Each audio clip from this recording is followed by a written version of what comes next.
ओम श्री गणेशाय नमः। मित्रों, आज इस वीडियो के माध्यम से हम बात करेंगे श्री रामचरितमानस बालकांड से।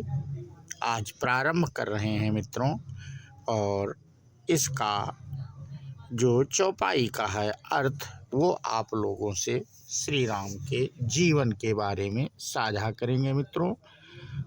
तो पहले तो हम प्रार्थना करेंगे अक्षरों, अर्थ समूहों, रसों, छंदों और मंगलों की करने वाली सरस्वती जी और गणेश जी की मैं वंदना करता हूँ।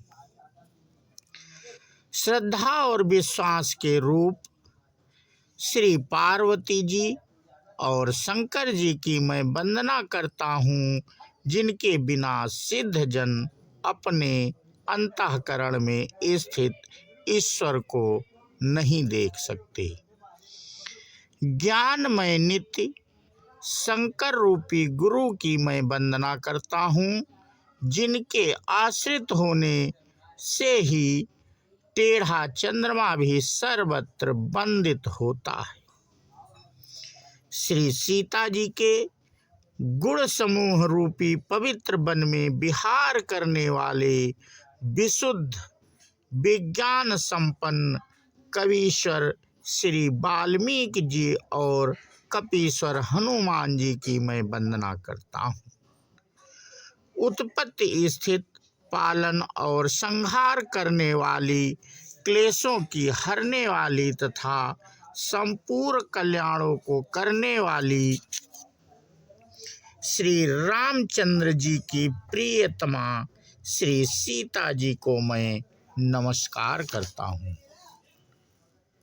जिनकी माया के वशीभूत संपूर्ण विश्व ब्रह्मादि देवता और असुर हैं, जिनकी सत्ता से रस्सी में सर्प के भ्रम की भांति यह सारा दृश्य जगत सत्य ही प्रतीत है, और जिनके केवल चरण ही भव सागर से तरने की इच्छा वालों के लिए एकमात्र नौका है। उन समस्त कारणों से पर सब कारणों के कारण और सबसे श्रेष्ठ राम कहाने वाले भगवान हरि की मैं वंदना करता हूँ।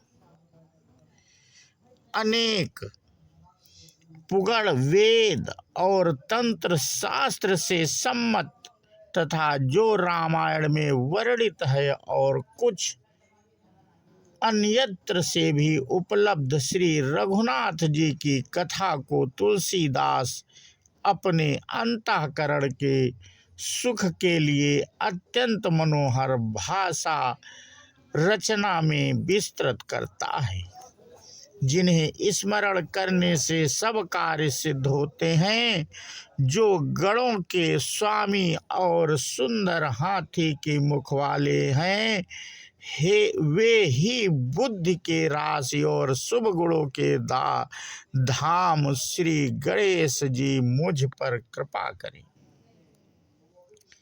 जिनकी कृपा से गूंगा बहुत सुंदर बोलने वाला हो जाता है और लंगड़ा लूला दुर्गम पहाड़ पर चढ़ जाता है। वे कलयुग के सब पापों को जला डालने वाले दयालु भगवान मुझ पर द्रवित हों, दया करें। जो नील कमल के समान श्याम वर्ण हैं, पूर्ण खिले हुए लाल कमल के समान जिनके नेत्र हैं, और जो सदा क्षीर सागर में शयन करते हैं, वे भगवान नारायण मेरे हृदय में निवास करें।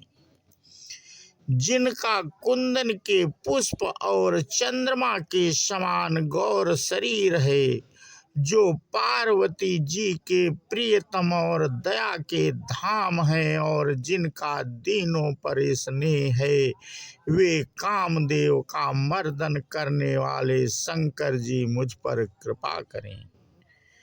मैं उन गुरु महाराज के चरण कमल की वंदना करता हूँ, जो कृपा के समुद्र और नर रूप में श्री हरि ही हैं, और जिनके वचन महामोह रूपी घने अंधकार के नाश करने के लिए सूर्य किरणों के समूह हैं।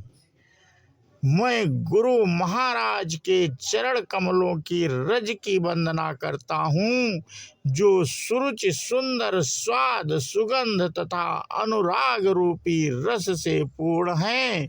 वह अमर मूल संजीवनी जड़ी का सुंदर चूर्ण है, जो संपूर्ण भव रोगों के परिवारों को नाश करने वाला है।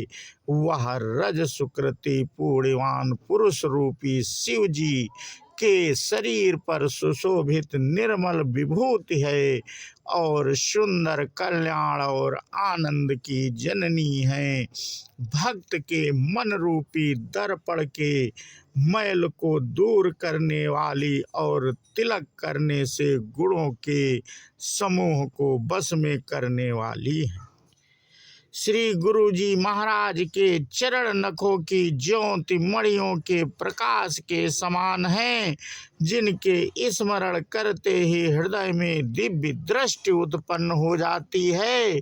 वह प्रकाश अज्ञान रूपी अंधकार का नाश करने वाला है। वह जिसके हृदय में आ जाता है उसके बड़े भाग्य। उसके हृदय में आते ही हृदय के निर्मल नेत्र खुल जाते हैं और संसार रूपी रात्रि के दोष दुख मिट जाते हैं एवं श्री रामचरित्र रूपी मणि और माणिक्य गुप्त और प्रकट जहाँ जो जिस खान में है सब दिखाई पड़ने लगते हैं। जैसे सिद्ध जनों को नेत्रों में लगाकर साधक सिद्ध और सुजान पर्वतों वनों और पृथ्वी के अंदर कौतुक से ही बहुत सी खाने देखते हैं। श्री गुरु महाराज के चरणों की रज कोमल और सुंदर नयनामृत अंजन है, जो नेत्रों के दोषों का नाश करने वाला है।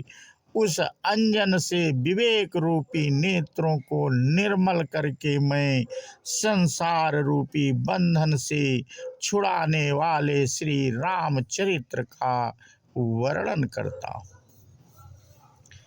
पहले पृथ्वी के देवता ब्राह्मणों के चरणों की वंदना करता हूँ, जो अज्ञान से उत्पन्न सब संदेहों को हरने वाले हैं।